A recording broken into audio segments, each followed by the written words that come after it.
On the humid evening of June 12, 1965, hotel staff at the Grand Regent in Midtown Manhattan discovered the lifeless body of an unassuming guest. The man had checked in under an alias, yet whispers already suggested he carried a darker history. The guest was found collapsed beside his bed, a glass of whiskey resting on the nightstand. To the casual observer, it appeared a heart attack, but for the few who recognized his face, a chilling possibility emerged. Retribution had finally arrived. That man was Adolf Ryan, a Nazi war criminal who vanished after 1945, slipping past tribunals and disguising himself as a businessman. For decades, rumors swirled of his presence in America, each report dismissed as impossible fantasy. The discovery shocked even hardened investigators. Why would a figure of Ryan's notoriety surface in New York, at the height of Cold War paranoia? And why had his fate been sealed within a luxury hotel, rather than a courtroom?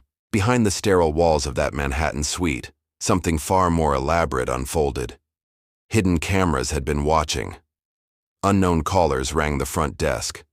A trail of forged passports and coded telegrams hinted that Ryan's death was no accident. For the ordinary citizens of New York, it was just another obituary, filed under natural causes. Yet in clandestine circles, the night marked a decisive stroke in an invisible war. The hunters of Mossad had crossed an ocean to deliver justice. The death of Adolf Ryan carried weight beyond a single man's demise. He was not merely a fugitive. He represented an entire chapter of unpunished atrocities. His vanishing act had humiliated prosecutors, emboldened extremists, and haunted survivors who demanded accountability. In the early 1960s, Washington denied harboring such figures, insisting America was free of Nazi shadows. Yet here was living proof, sprawled lifeless in a Manhattan hotel. His exposure threatened diplomatic embarrassment and whispered of wider networks shielding war criminals. For Mossad, Ryan's existence was more than a legal failure. It was a symbol of betrayal against the memory of 6 million murdered. Every year he lived freely was an insult, every breath a taunt to justice itself. Global stakes stretched far. If Ryan's sanctuary in New York became known, how many others had infiltrated Western soil? Were they trading secrets with Soviet agents, laundering fortunes, or rekindling dark ideologies in unsuspecting democracies still scarred by recent war? What unfolded in Room 602 was not a private vendetta, but a calculated strike in a hidden campaign. Intelligence services knew the truth. The man's death was neither random nor natural. It was an act of international theater, staged with precision. The stakes demanded silence, yet the silence itself was deafening. Governments exchanged coded cables, reporters smelled scandal, and survivors whispered names. Behind every curtain of secrecy lay the same unspoken reality. History's ghosts had not been buried, they were being hunted. Who discovered Adolf Ryan's location, and how did they track him across continents? Was it a slip of carelessness, a trusted associate's betrayal, or a coded message intercepted by vigilant spies who refused to let the past remain hidden? Why did Mossad choose New York, a city buzzing with diplomats, reporters, and rival agents for their operation? Was it a deliberate challenge to American authorities, or an unavoidable circumstance dictated by Ryan's careless return to visibility? Was Ryan killed in his sleep by invisible hands, poisoned quietly without resistance, or coerced into a final confession before justice fell? Did the killers leave clues as warnings, or erase every trace to preserve perfect ambiguity forever? And why now, after 2 decades of pursuit, did vengeance finally arrive? Was Ryan on the verge of reactivating his networks, offering his services to hostile powers, or preparing to vanish again beyond reach of all justice? The questions linger like smoke in a locked room, refusing to dissipate. Each theory reveals another shadowy corridor of espionage, betrayal, and moral reckoning. The mystery is not only who killed Adolf Ryan, but why the world remained silent afterward. Adolf Ryan was born in Bremen, Germany, in 1910, into a household of modest means. His father, a dock worker hardened by post-war poverty, instilled discipline, while his mother clung to traditions of obedience and nationalism. From these roots, resentment quietly blossomed. Germany in the 1920s was fractured and humiliated by Versailles. Unemployment spread, food shortages gnawed families, and political factions clashed violently in the streets. For young Ryan, chaos became the natural order, and radical voices offered explanations both seductive and dangerous. Teachers described him as diligent yet volatile, prone to memorizing nationalist rhetoric and reciting it in classrooms. His notebooks brimmed with sketches of eagles and battle flags, hinting at a young mind already intoxicated by authoritarian imagery and myths. Peers remembered his hunger for belonging. He joined youth clubs not for sports, but for uniformed marches, songs, and ritual salutes. In these gatherings, he discovered a community where anger was sharpened into identity and discipline replaced the shame of defeat.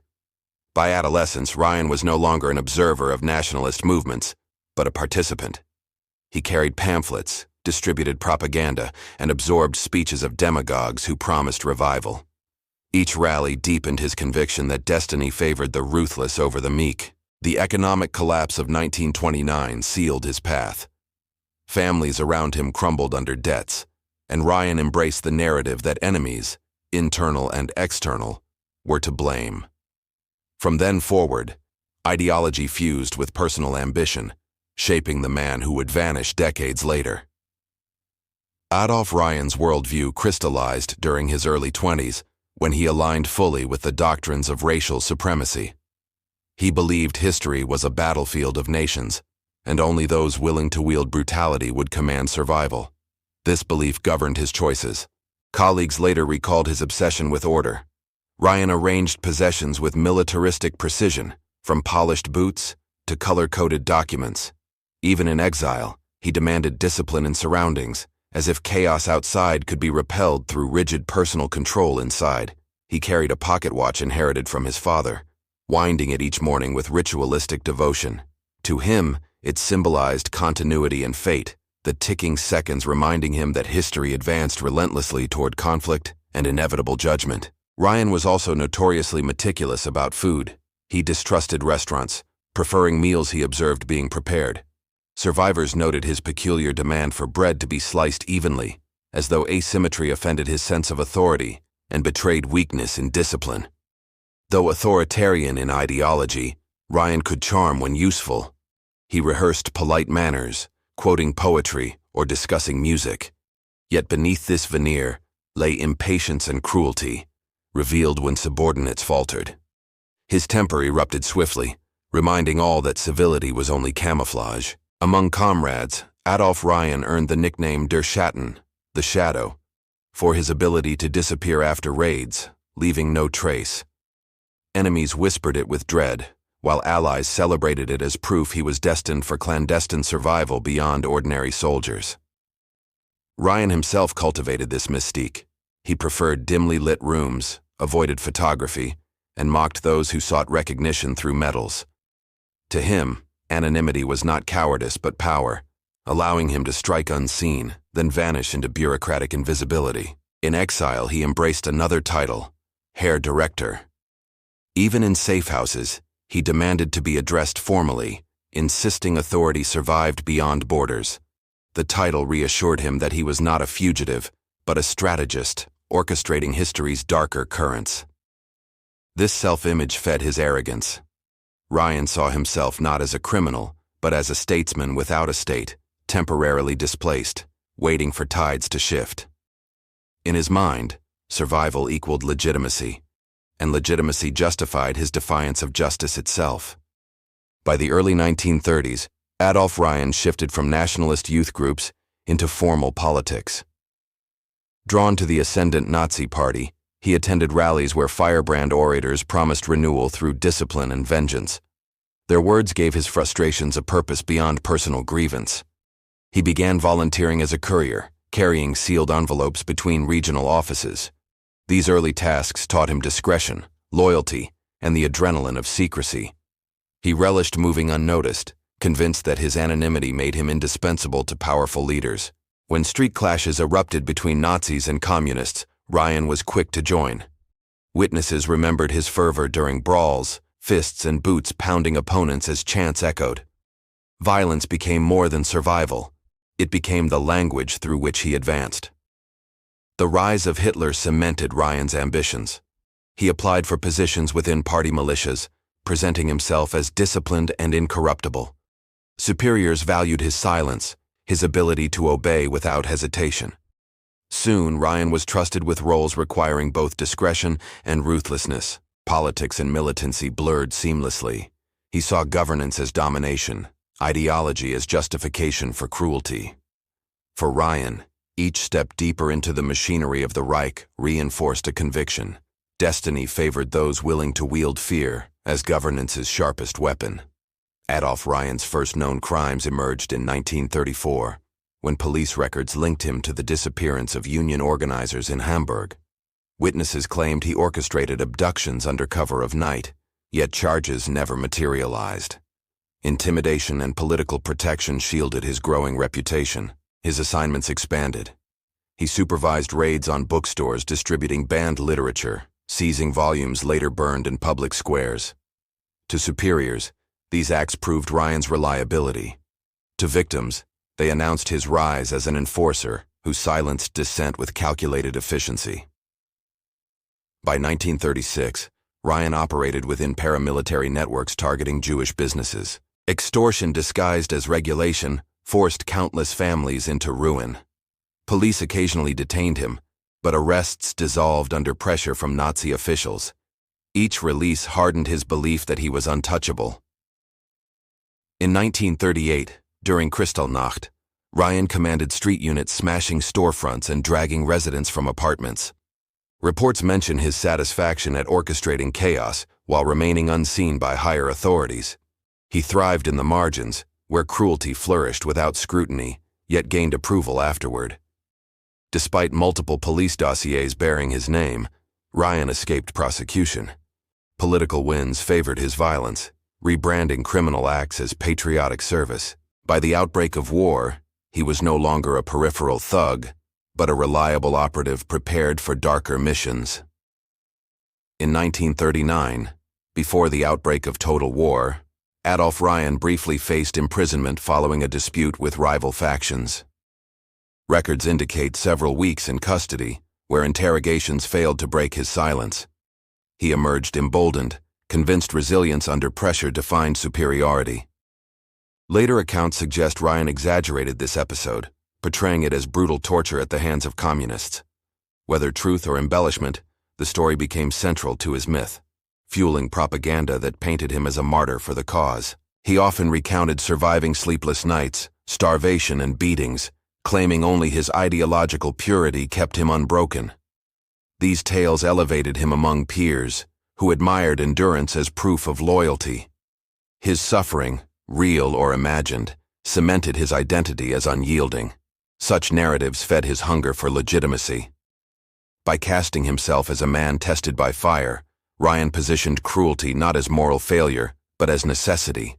Pain became validation, and survival justified the brutal methods he would later impose on others. By the early 1940s, Adolf Ryan had shifted from street-level violence into the structured machinery of Nazi intelligence.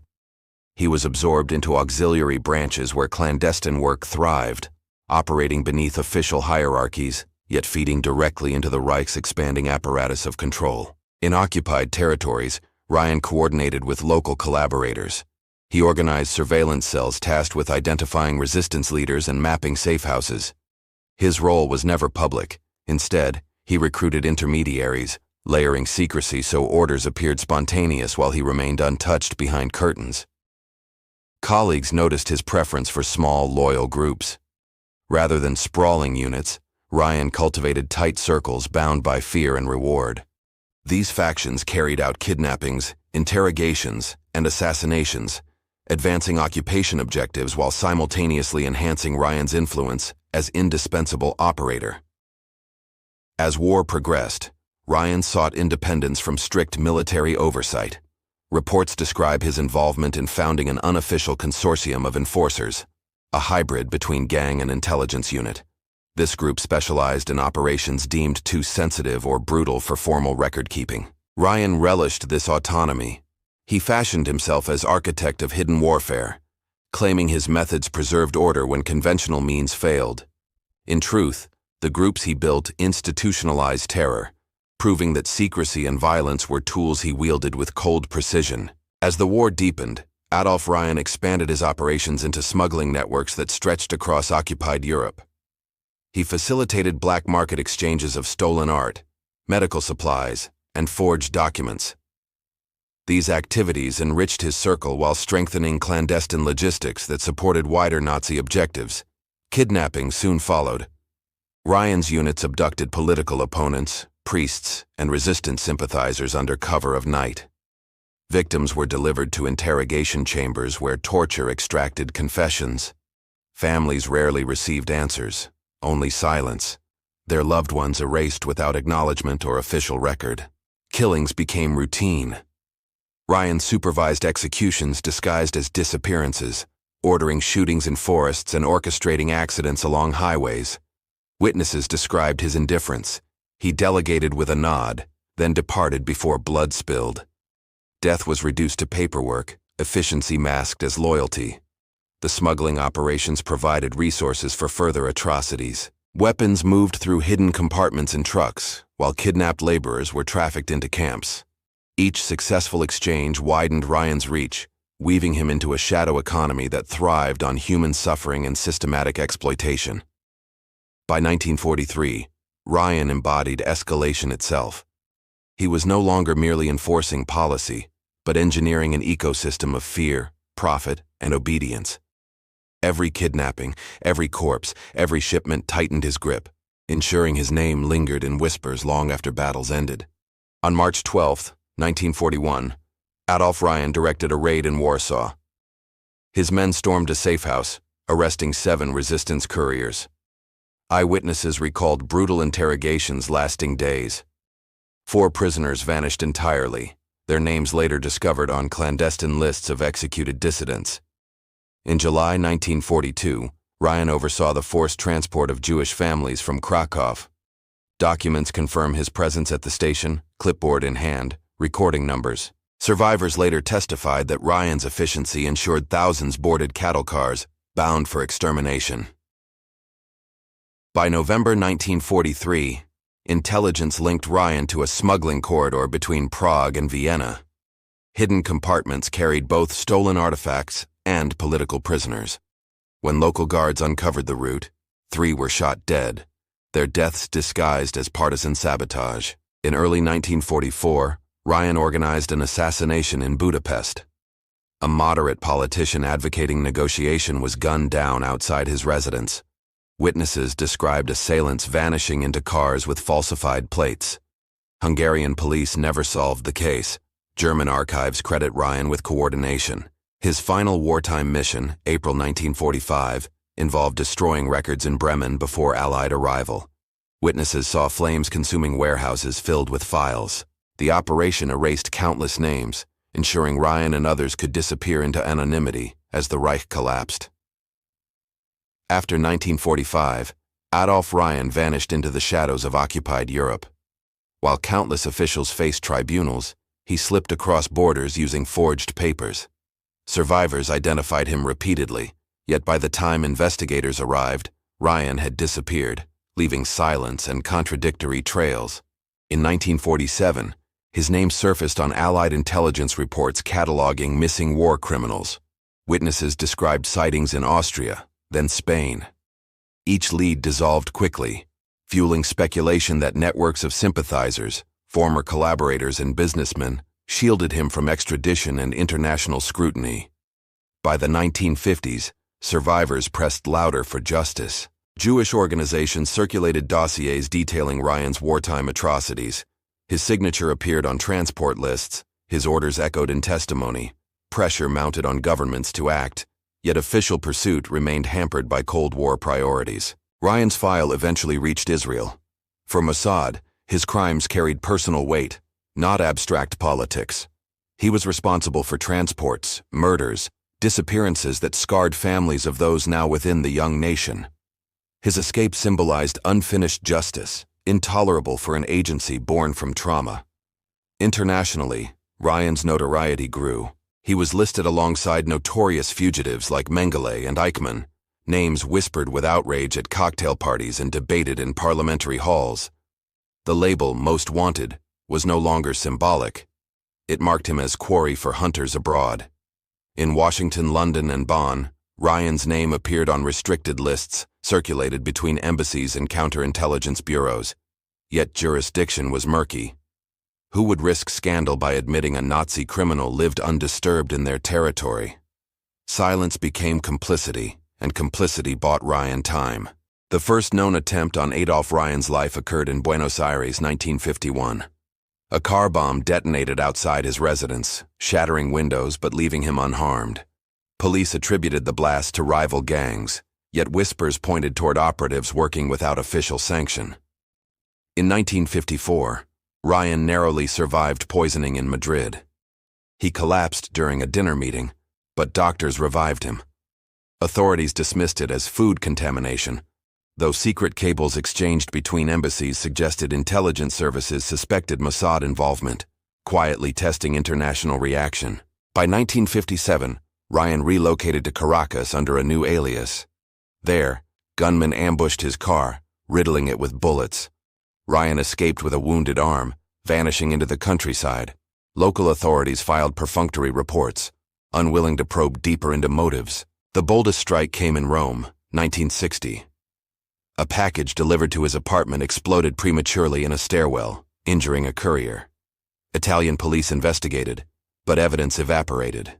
Ryan again disappeared, resurfacing months later with yet another forged identity abroad. These attempts eroded his sense of security. Ryan became increasingly paranoid, shifting residences weekly, demanding elaborate locks, and avoiding public appearances. His life turned into perpetual flight, confirming that unseen adversaries had dedicated themselves to ensuring his eventual capture or elimination. For Mossad, failure sharpened determination. Each escape underscored the necessity of patience and precision. They studied his patterns, allies, and weaknesses. To them, Ryan was not merely a fugitive. He was unfinished business, a scar on history demanding a final reckoning. By the mid-1960s, Adolf Ryan lived like a ghost. He carried multiple passports, shifted between hotels, and trusted no one. Yet every disguise felt temporary, every relocation, another delay. Deep inside, he sensed predators drawing closer with relentless patience. Mossad's archives painted him as unfinished business. Each failure to capture him was treated not as defeat, but as rehearsal. Agents studied his habits, reconstructed his escape routes, and waited for a mistake that would strip away sanctuary forever. Ryan himself spoke of destiny, confiding to associates that survival was his proof of divine favor. But paranoia betrayed confidence. He triple-locked doors, scanned crowds for tails, and drank cautiously. These rituals signaled acknowledgement. Justice was approaching, inevitable and merciless. Like the ticking watch he cherished, time moved against him. Each second carried weight, not toward safety, but toward reckoning. To operatives across the sea, Ryan's life was no longer measured in years but in opportunities, one decisive strike waiting to be executed. The aftermath of World War II did not erase divisions, it rearranged them. Former allies splintered into Cold War adversaries, carving the globe into competing spheres. In this atmosphere, Nazi fugitives like Adolf Ryan found shadows where accountability could vanish.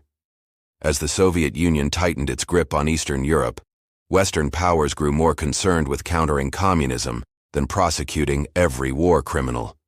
Intelligence services quietly repurposed some former Nazis, trading justice for expertise in espionage, science, or counterintelligence campaigns. This tension created space for men like Ryan. While survivors demanded tribunals, governments weighed strategic gains. Files that might have condemned him were buried beneath layers of secrecy, leaving justice suspended while new global rivalries demanded attention and resources. Meanwhile, Israel's creation in 1948 introduced another dimension. For its leaders, the Holocaust was not history, but immediate memory, a scar carried by citizens who had survived camps. Mossad's mission was clear. Memory demanded pursuit, no matter where fugitives hid. Thus, the broader conflict was not only East versus West, but memory versus amnesia.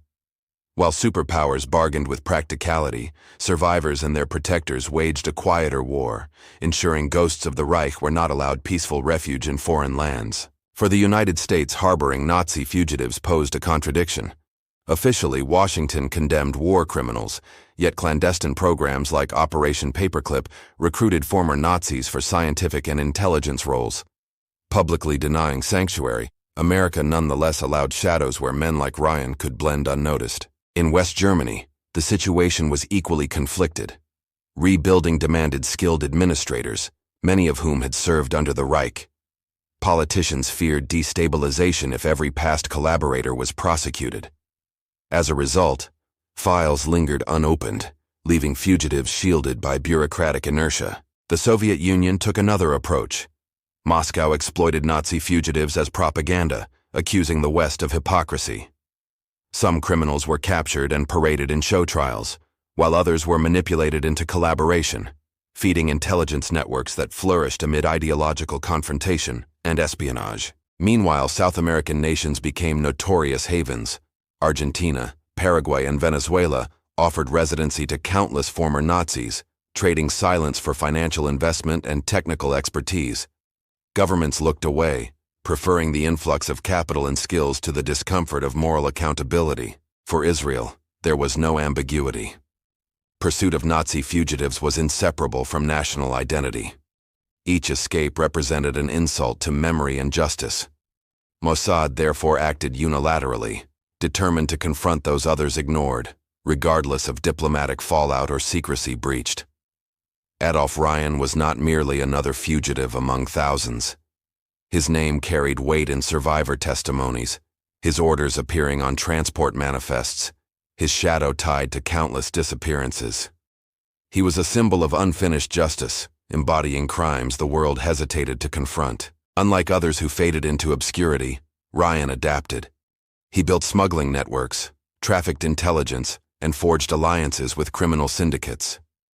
His survival was not passive evasion, but active reinvention, proving he remained dangerous long after the Reich collapsed into rubble. For Mossad, Ryan mattered because he represented the arrogance of impunity.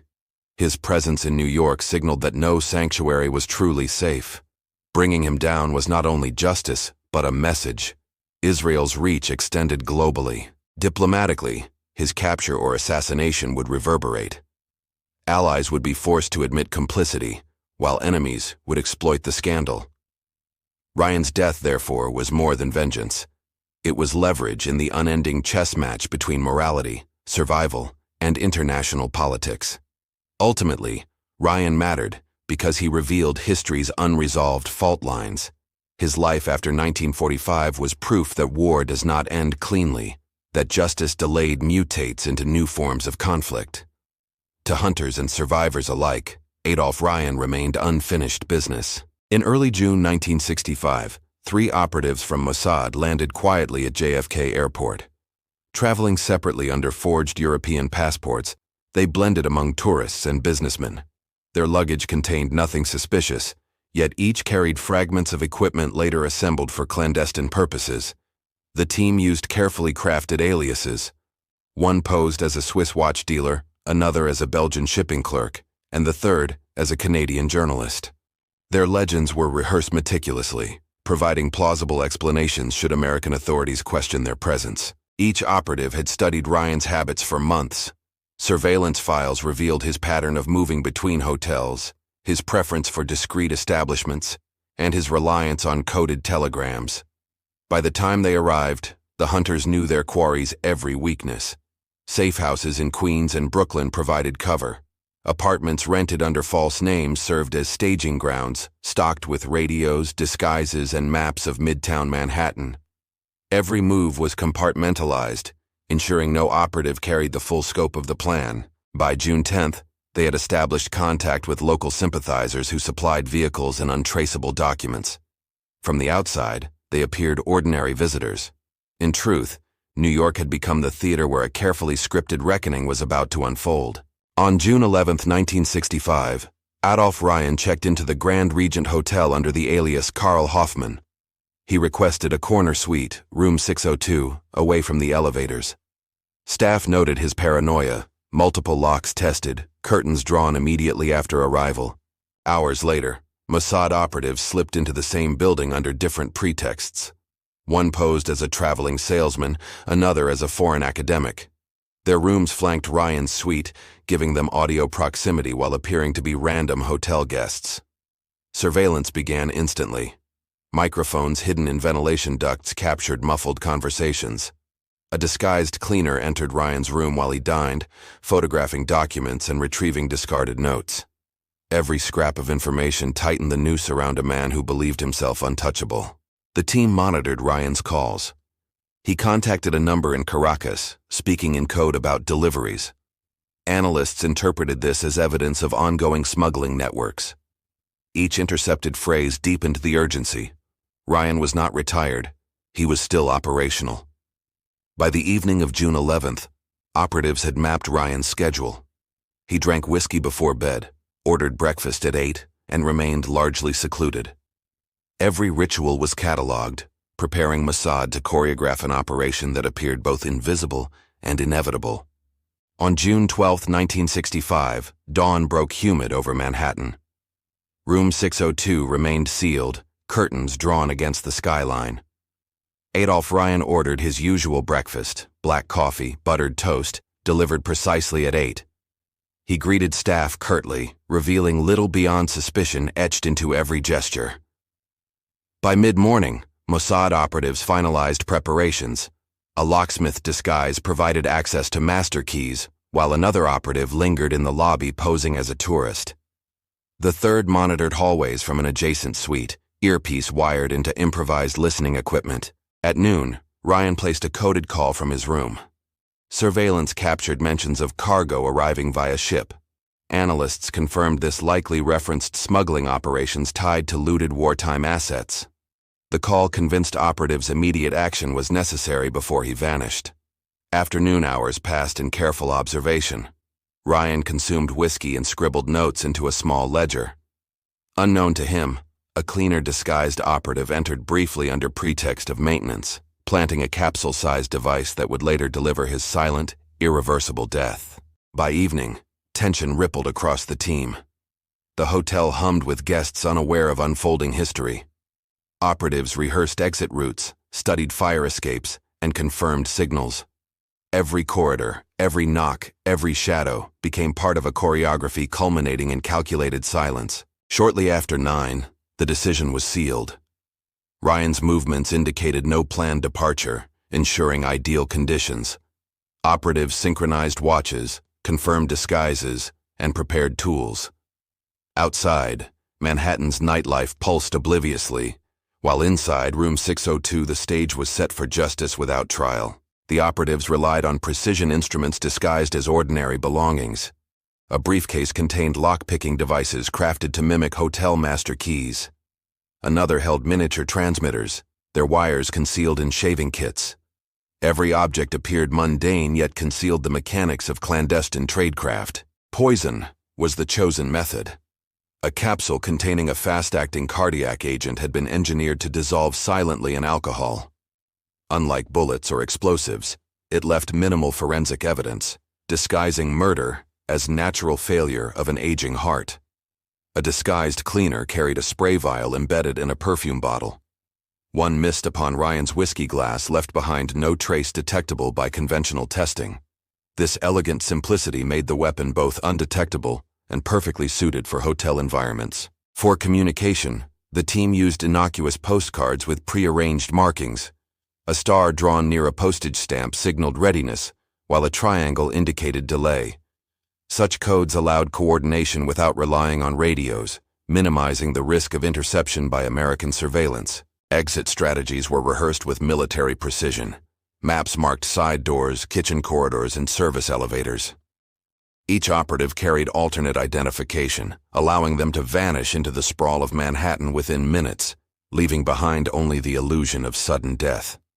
Moments before the final move, a hotel porter lingered suspiciously near the service door, forcing an operative to delay.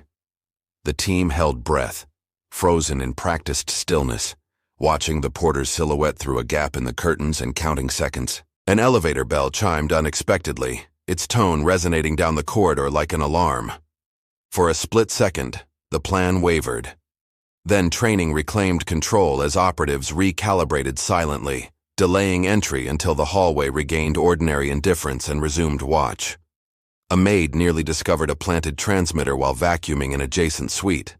An operative, posed as a maintenance worker, intercepted her with a plausible complaint about the carpet, diverting attention while the device was swallowed into a toolbox and removed. Surveillance audio picked up hushed laughter from Ryan's corridor, a neighbor's late-night guests offering distraction.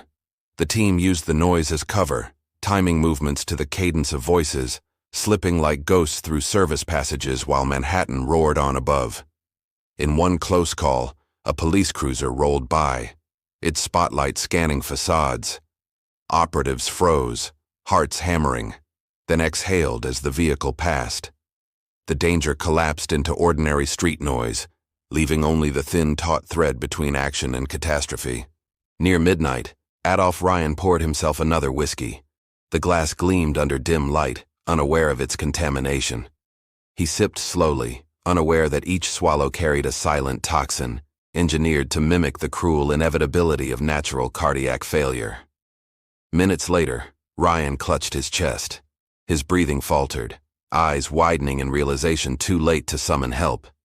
He staggered toward the bed, collapsing against sheets. The watch he prized ticked rhythmically, indifferent to the body it adorned. Operatives observed from adjacent rooms, listening through transmitters as silence consumed the suite. No struggle, no intrusion, only the illusion of sudden death. Within minutes, Ryan's pulse faded, leaving behind an ending crafted to appear as chance. Before dawn, the team withdrew. Tools were packed, disguises discarded, evidence dissolved into New York's vast anonymity. Room 602 remained locked, a tomb of staged inevitability. By the time staff discovered him, Adolph Ryan was already a name buried by history. At 8:15 a.m. on June 13, 1965, a chambermaid entered room 602 with a breakfast tray. She found Adolph Ryan sprawled motionless across the bed, his whiskey glass half finished on the nightstand, curtains still drawn against the Manhattan morning light. Panic rippled through the staff. The hotel manager called police, reporting a suspected heart attack. Paramedics arrived swiftly, checking vitals and confirming death. To them, it appeared routine. Another foreign guest, succumbing quietly to the city's relentless pace. Yet rumors spread instantly. Whispers among employees noted his secrecy, his multiple locks and peculiar habits. Some recalled unusual guests in adjacent rooms, their check-ins coinciding precisely with Ryan's. To observant eyes, coincidence seemed far too neat to accept. By afternoon, local detectives filed preliminary reports, citing natural causes. No forced entry, no visible wounds, no theft. The scene appeared banal. But behind closed doors, intelligence officials requested access, already aware that Carl Hoffman was not his true name. The body of Adolph Ryan was transferred to Bellevue Hospital for examination. Coroners listed the cause preliminarily as myocardial infarction. No external injuries, no bruises, no defensive wounds. To medical eyes, it was a predictable end for a man his age. Yet anomalies surfaced. Toxicology hinted at irregular chemical traces, subtle enough to escape routine detection. Minute residues clung to the lining of his stomach, compounds unfamiliar to the hospital laboratory. The findings were noted quietly, without immediate explanation or alarm. Investigators questioned the absence of struggle. His glass bore fingerprints exclusively his own. No forced entry marred the door. The room remained orderly, bedsheets undisturbed save for his final collapse. Death appeared staged to echo the banality of fate. Doctors debated whether advanced poisons could mimic natural cardiac arrest. Some whispered of Cold War experimentation, others suspected intelligence agencies. The report concluded ambiguously, listing natural causes publicly, while reserving classified notes that admitted uncertainties. Ryan's body, meanwhile, was released quietly for burial. In the days following Ryan's death, New York police reviewed hotel security logs. Grainy footage revealed unusual guests checking in on June 11th. Their faces were ordinary, yet detectives noted their synchronized arrivals and departures, precise as if rehearsed beforehand. When investigators traced their documents, discrepancies emerged. Passports stamped in Zurich, Brussels, and Montreal shared identical formatting errors. Experts concluded they were forgeries of professional quality. Whoever created them possessed resources far beyond ordinary criminal networks or counterfeit syndicates. The scandal deepened as international agencies compared notes. Immigration records showed none of these identities existed beyond hotel registries. Diplomatic cables revealed outrage.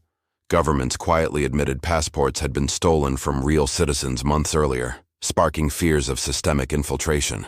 Journalists eventually caught wind. Headlines questioned how foreign operatives entered the United States undetected.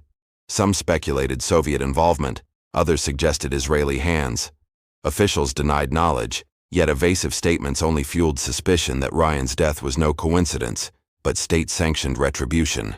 Behind closed doors, the passport issue alarmed Western intelligence. It demonstrated sophistication rivaling any Cold War adversary.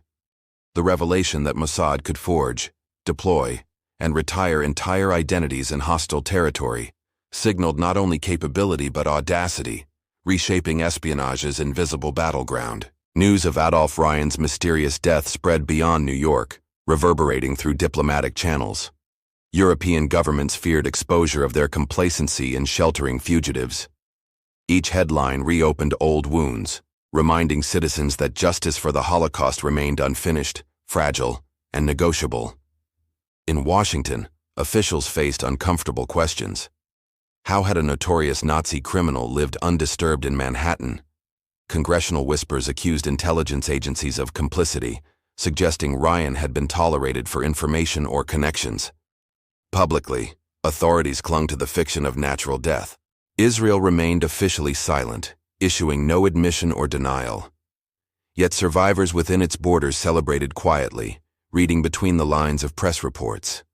For them, Ryan's demise was vindication, proof that memory could triumph even when courts had failed.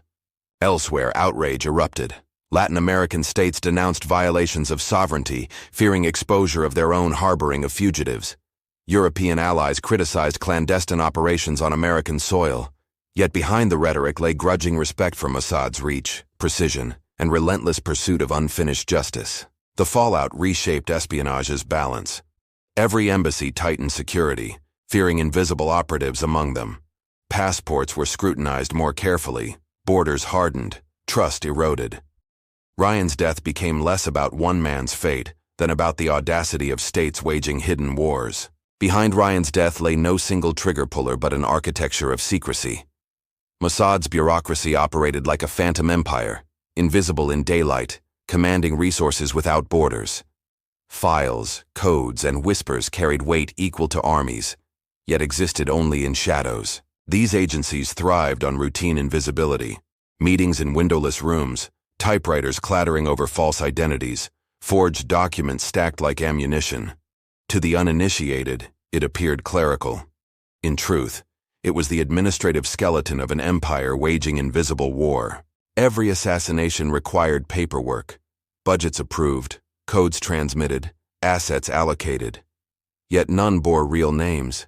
Bureaucrats became shadows, shuffling forms that decided life or death. The distance between ink and blood blurred until signatures authorized silent disappearances in foreign hotels. This phantom bureaucracy grew stronger with each mission. Its authority came not from public recognition, but from secrecy itself.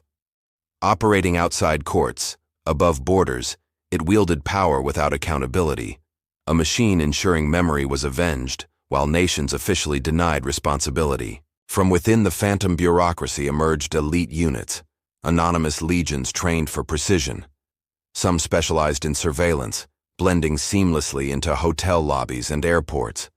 Others mastered chemistry, engineering poisons that mimicked nature. Each unit functioned like mythic archetypes, living tools honed for clandestine warfare. Field operatives carried no insignia, yet reputations traveled quietly among peers. They were ghosts, phantoms, cleaners, names that sounded more legend than designation. Their value lay in invisibility, disappearing into crowds the moment after history shifted at their silent command. Behind them stood the forgers, architects of identities. Their craft transformed ordinary passports into shields, birthing new people with convincing pasts. To them, a signature was a weapon, a rubber stamp the equal of a loaded gun. Together, these legions formed an unseen army, not of battalions but of fragments. Chemists, linguists, forgers, watchers. Each existed in silence, serving missions that demanded denial. Their victories were never parades but obituaries misprinted, accidents staged, or names erased from tomorrow's headlines. In Cairo, a scientist once vanished en route to his laboratory. Neighbors swore he boarded his car, yet the vehicle was later found empty by the Nile. Files hinted at Mossad's hand, but no official account ever confirmed the disappearance. In Paris, a diplomat collapsed during a banquet, face sinking into his plate as musicians played on. Medical reports cited stroke, yet whispered cables described traces of toxins. The case faded into archives, another unresolved mystery catalogued without closure. In Damascus, a warehouse erupted in flames at midnight. Local authorities called it electrical failure, though witnesses recalled strangers slipping away moments earlier. The fire destroyed crates of experimental weapons, leaving only ash and speculation about unseen saboteurs at work. In Buenos Aires, a fugitive officer was struck by a taxi that never stopped. Witnesses described the driver's unshaken calm, vanishing into traffic. Officially, it was accident. Unofficially, it joined the ledger of coincidences too precise to dismiss as chance. These missions lived on as shadows whispered in intelligence corridors. Each one lacked resolution, designed to linger. Like Ryan's fate, they were stories unfinished, conclusions unwritten. Deliberately ambiguous operations where silence itself became the proof of unseen hands delivering retribution. At the apex sat leaders rarely seen, men who signed orders in silence and carried secrets heavier than nations. They were not warriors but bureaucrats, puppeteers commanding shadows, flawed arbiters deciding who lived, who vanished, and who was forgotten. Their power thrived in ambiguity. They justified killings as justice, sabotage as necessity, lies as strategy. Yet behind their authority lurked fallibility, ego, fear, ambition. The gods behind the curtain were not divine at all, but human, orchestrating destinies while hiding from consequence. History's stage concealed their faces, leaving only echoes of decisions carved in blood. Adolf Ryan was buried quietly in a modest cemetery outside New York. No banners marked his grave, no mourners beyond a few distant acquaintances. To the public, he was Karl Hoffman, an obscure foreign businessman who died suddenly in Manhattan. Yet among survivors, news traveled differently. In synagogues and refugee communities, whispers confirmed the truth. Justice had arrived, if not through courts, then through shadows. For them, his burial was not grief, but muted vindication, memory reclaimed through silent retribution. Governments responded cautiously. Washington downplayed the incident, eager to avoid scandal. European capitals monitored reactions, calculating political risks. Israel remained silent, but the absence of denial spoke louder than any declaration. In diplomatic circles, everyone understood the message delivered. For Mossad, the impact was immediate. The successful elimination of Ryan reaffirmed credibility, bolstering morale and reputation. Operatives returned home nameless, their triumph unrecorded in headlines. Yet within the agency, the mission stood as proof that no fugitive was beyond reach. Adolf Ryan's death rippled far beyond his grave. In intelligence circles, it became precedent, proof that fugitives were never safe, no matter how many borders crossed or years passed. Mossad's resolve forced other agencies to reconsider both their vulnerabilities and capabilities. For Holocaust survivors, the operation symbolized delayed justice. Though trials remained incomplete, Ryan's removal reassured them history had not been abandoned. His name joined a list of vanished war criminals, each erasure a reminder that memory itself could become a weapon. Diplomatically, the consequences were complex. Governments quietly tightened scrutiny on émigrés, fearing exposure of hidden fugitives. South American havens faced renewed criticism, while Washington endured uncomfortable questions about tolerating Ryan's presence. Silence became strategy, yet silence itself revealed international complicity. Strategically, Ryan's elimination advanced Mossad's doctrine of deterrence. Operatives saw proof that pursuit could outlast decades, compelling adversaries to live in paranoia. Each surviving fugitive now understood the unspoken rule. History's hunters never retired, and time did not guarantee immunity. Adolf Ryan's death did not alter geopolitics, nor did it erase the crimes that scarred continents. Yet it illuminated a hidden frontier where vengeance and justice blurred, waged not in courts but in hotel rooms, coded messages, and forged identities. In the end, Ryan's death changed little in the grand scheme of geopolitics. But what it revealed was a hidden world, one where governments sanction killers, and where the truth remains buried in the shadows.